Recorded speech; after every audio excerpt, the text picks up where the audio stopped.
नमस्कार। आज हम एक अहम सरकारी भर्ती पर बात करने वाले हैं। ओरिएंटल इंश्योरेंस कंपनी लिमिटेड यानी OICL। हाँ, OICL। उसमें असिस्टेंट के पद निकले हैं। करीब 500 वैकेंसीज हैं। जी हाँ, 500 पद। तो आज हम इसी पर गहराई से चर्चा करेंगे।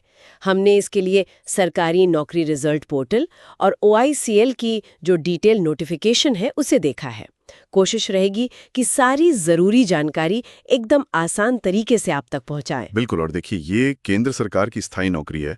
तो आज की बातचीत में हम खास तौर पर देखेंगे कि भाई जरूरी तारीखें क्या हैं, कौन अप्लाई कर सकता है, मतलब योग्यता क्या चाहिए, हाँ। सिलेक्शन कैसे होगा, सैलरी वगैरह क्या मिलेगी, इन सब पर फोकस रहेगा। ठीक है। तो सबसे पहले ये 500 पद ये पूरे देश में है, मतलब अलग अलग राज्यों में? हाँ, बिल्कुल। ये पद जो हैं राज्यों और केंद्र शासित प्रदेशों के हिसाब से बांटे गए हैं। और इसमें एक बहुत जरूरी बात यह है क्या? कि कैंडिडेट सिर्फ एक राज्य या यूनियन टेरिटरी के लिए अप्लाई कर सकता है। सिर्फ एक। अच्छा। और उसी राज्य की भाषा भी आनी चाहिए, है ना? हाँ, ये बहुत महत्वपूर्ण पॉइंट है।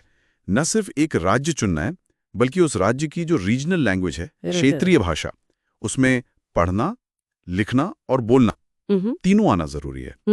ये ध्यान देने वाली बात है। अच्छा, और एप्लीकेशन वो ऑनलाइन है? जी, एप्लीकेशन पूरी तरह से ऑनलाइन है और ये शुरू हो रहे हैं 2 अगस्त 2025 से। 2 अगस्त से, और कब तक? 17 अगस्त 2025 तक, मतलब लास्ट डेट 17 अगस्त है। ओके, तो डेट्स नोट कर ली, 2 अगस्त से 17 अगस्त। और परीक्षाओं का क्या है, कुछ अंदाजा है कब होंगी? हाँ, नोटिफिकेशन में टेंटेटिव डेट्स दी हुई हैं। जो पहली परीक्षा है टियर 1, जिसे प्रिलिमिनरी एग्जाम भी कहते हैं, हाँ, वो 7 सितंबर 2025 को हो सकती है। 7 सितंबर, ठीक है। और जो लोग इसमें पास होंगे उनके लिए टियर 2 यानी मेन एग्जाम वो 28 अक्टूबर 2025 को संभावित है। अच्छा, सितंबर में पहली, अक्टूबर में दूसरी, ठीक है। अब ये बताइए कि अप्लाई कौन कर सकता है, मतलब एजुकेशन क्वालिफिकेशन क्या चाहिए और उम्र? देखिए, एजुकेशन के लिए किसी भी मान्यता प्राप्त यूनिवर्सिटी से ग्रेजुएशन की डिग्री होनी चाहिए, किसी भी सब्जेक्ट में। किसी भी सब्जेक्ट में, ओके। हाँ, एनी ग्रेजुएट। और इसके साथ एक और शर्त है, स्कूल या कॉलेज लेवल पर, मतलब SSC, HSC या ग्रेजुएशन में अंग्रेजी एक सब्जेक्ट के तौर पर पढ़ा होना चाहिए। अच्छा, इंग्लिश जरूरी है? जी। अब उम्र की बात करें तो 31 जुलाई 2025 को कम से कम 21 साल और ज्यादा से ज्यादा 30 साल। 21 से 30 साल, ठीक है। और रिजर्वेशन वालों के लिए छूट? हाँ, बिल्कुल। SC, ST, OBC, non creamy layer और जो दिव्यांगजन PWD हैं, उनके लिए सरकारी नियमों के हिसाब से ऊपरी आयु सीमा में छूट मिलेगी। ठीक है। अब आते हैं सबसे जरूरी हिस्से पर, सिलेक्शन प्रोसेस। कैसे चुना जाएगा कैंडिडेट्स को? इसमें कई स्टेज होते हैं ना? हाँ, इसमें मुख्य रूप से 3 स्टेज हैं। पहला है टियर 1 यानी प्रिलिमिनरी एग्जाम। ओके। ये एक ऑनलाइन ऑब्जेक्टिव टेस्ट होगा 100 नंबर का। इसमें 3 सेक्शन होंगे, इंग्लिश लैंग्वेज, रीजनिंग एबिलिटी और न्यूमेरिकल एबिलिटी। 100 नंबर का टेस्ट? जी। और यहाँ ये ध्यान रखना है कि ये सिर्फ क्वालिफाइंग है। क्वालिफाइंग मतलब इसके नंबर फाइनल मेरिट में नहीं जुड़ेंगे? बिल्कुल नहीं। इसका मकसद सिर्फ ये है कि कैंडिडेट्स को अगले राउंड यानी टियर 2 के लिए शॉर्टलिस्ट किया जा सके। समझ गए। तो असली मुकाबला फिर टियर 2 में होगा? वो कैसा होगा? हाँ, बिल्कुल। टियर 2 यानी मेन एग्जाम, ये भी ऑनलाइन ऑब्जेक्टिव टेस्ट ही होगा, लेकिन ये 250 नंबर का होगा। 250 नंबर? अच्छा, इसमें क्या क्या आएगा? इसमें देखिए, टियर 1 वाले सब्जेक्ट्स तो रहेंगे ही, इंग्लिश, रीजनिंग, न्यूमेरिकल एबिलिटी। इनके अलावा कंप्यूटर नॉलेज और जनरल अवेयरनेस के सवाल भी होंगे। कंप्यूटर और GA भी? ओके। और जैसा आपने कहा, फाइनल सिलेक्शन इसी टियर 2 एग्जाम में मिले मार्क्स के आधार पर होगा। लेकिन आपने शुरू में भाषा की बात की थी, रीजनल लैंग्वेज, उसका क्या? हाँ, वो भी है। देखिए, टियर 2 के स्कोर के आधार पर जो कैंडिडेट्स शॉर्टलिस्ट होंगे उन्हें एक रीजनल लैंग्वेज टेस्ट भी देना होगा। अच्छा, एक और टेस्ट? हाँ, लेकिन ये भी सिर्फ क्वालिफाइंग नेचर का है, मतलब इसे पास करना जरूरी है, पर इसके मार्क्स फाइनल मेरिट में नहीं जुड़ेंगे। ओके, तो टियर 1 और रीजनल लैंग्वेज टेस्ट दोनों क्वालिफाइंग है, फाइनल सिलेक्शन टियर 2 के मार्क्स पर। एकदम सही। और एक और बहुत जरूरी बात, दोनों ही ऑनलाइन एग्जाम्स में टियर 1 और टियर 2 में नेगेटिव मार्किंग होगी। Negative marking?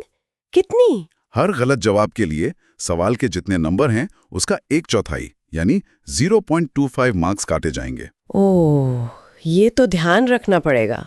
चलिए, अब ये बताइए कि अगर कोई सिलेक्ट हो जाता है तो सैलरी वगैरह क्या रहती है और काम क्या करना होता है असिस्टेंट का? देखिए, नोटिफिकेशन के हिसाब से अगर मेट्रो सिटी में पोस्टिंग होती है तो शुरुआती टोटल सैलरी करीब 40,000 रुपए प्रति माह हो सकती है। 40,000, बढ़िया है। हाँ, बेसिक पे स्केल 22,405 रुपए से शुरू होकर 62,265 रुपए तक जाता है। और इसके ऊपर दूसरे अलाउंसेज और बेनिफिट जैसे कि medical cover, pension scheme, LTC यानी लीव ट्रैवल कंसेशन, ये सब भी मिलते हैं कंपनी के नियमों के मुताबिक। ठीक है। और काम, रोजमर्रा के काम क्या होते हैं? असिस्टेंट का मुख्य काम होता है पॉलिसी डॉक्यूमेंटेशन में मदद करना, कस्टमर सर्विस देखना, जो इंश्योरेंस क्लेम आते हैं उनकी प्रोसेसिंग में सहायता करना और ऑफिस के दूसरे एडमिनिस्ट्रेटिव काम संभालना। समझ गई, मतलब काफी जिम्मेदारी वाला काम है। अच्छा, अप्लाई करने की फीस कितनी है और कैसे अप्लाई करना है? Final details. हाँ, एप्लीकेशन फीस जनरल और OBC कैंडिडेट्स के लिए 850 रुपए है। 850 रुपए। और SC, ST, PWD और एक्स सर्विसमैन कैंडिडेट्स के लिए ये 100 रुपए है। पेमेंट ऑनलाइन ही करनी होगी। ओके। और अप्लाई कहाँ से करना है? अप्लाई सिर्फ और सिर्फ OACIL की ऑफिशियल वेबसाइट से ही करना है। वेबसाइट है orientalinsurance.org.in। ठीक है, तो सारी जानकारी मिल गई। हाँ, लगभग सब कवर हो गया। वैसे इस पूरी भर्ती प्रक्रिया में एक बात सोचने वाली है। क्या? जैसे हमने बात की कि कैंडिडेट सिर्फ एक ही राज्य चुन सकता है और उस राज्य की भाषा आना जरूरी है, तो कैंडिडेट के लिए ये फैसला लेना थोड़ा मुश्किल हो सकता है कि वो कौन सा राज्य चुने। हाँ, ये तो है। मतलब वो देखे कि कहाँ वैकेंसी ज्यादा है या फिर वो भाषा चुने जिसमें वो ज्यादा कंफर्टेबल है। बिल्कुल, ये एक स्ट्रैटेजिक डिसीजन होगा। क्या ज्यादा वैकेंसी वाले राज्य में कंपटीशन ज्यादा होगा या फिर अपनी भाषा वाले राज्य में चांस बेहतर है भले ही वैकेंसी थोड़ी कम हो? ये हर कैंडिडेट को अपने हिसाब से सोचना होगा। सही कहा। ये एक दिलचस्प पॉइंट है जिस पर उम्मीदवारों को जरूर विचार करना चाहिए।